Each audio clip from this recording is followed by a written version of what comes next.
And welcome back. So now we have the opportunity to open section one, threats and risk of the symposium. I just would like to recap again what this section, the purpose of it is. So very briefly, what we're trying to understand in this section is what are the threats? What are the risks that we are responding to as an organization, as a network, as a potential alliance of many organizations and networks? And how do we find a support mechanism for this kind of alliance? So we'll be hearing from multiple cases and actual concrete examples of the risks and threats that we face as a society here in Europe, but also internationally and globally.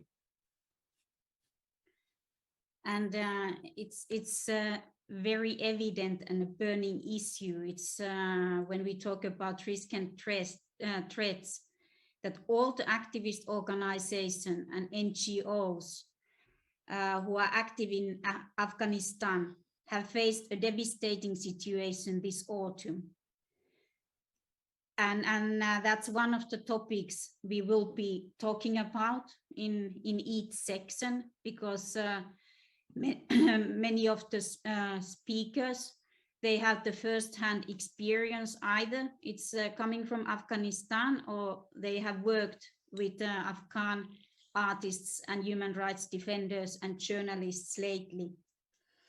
And the situation is devastating because the support from the Western governments has been lacking. I mean, situation is extremely alarming.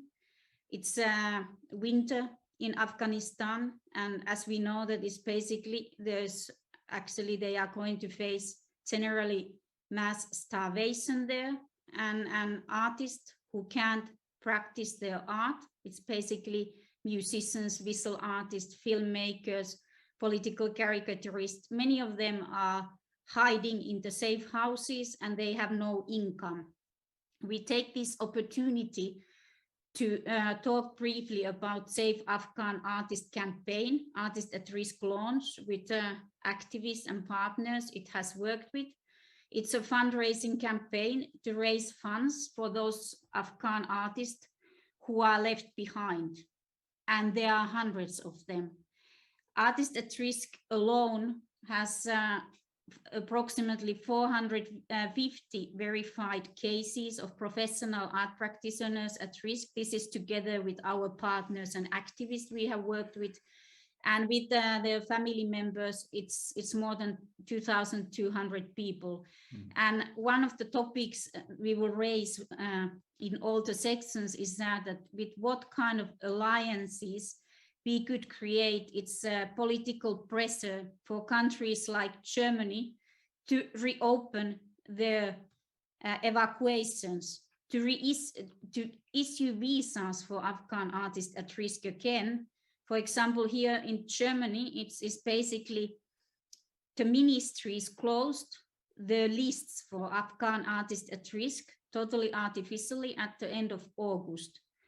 And basically, it's the evacuations of the artists have started very slowly. I mean, it's the recent figure we have heard, it's like that there are approximately, maybe by now, from 45 to 60 artists who have made it to Germany. Now there's a new government in Germany, and this question has to be reopened.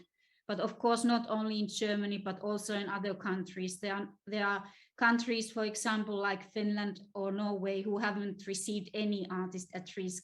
And this kind of situation is not possible.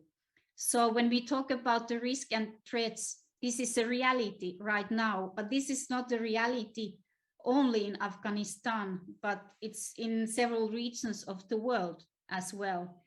And often these regions are forgotten. It's this media follows certain region and turns the case to the next region. There it's basically, we will hear in this section, it's voices from Belarus, for example, where there are more than 1,000 political prisoners.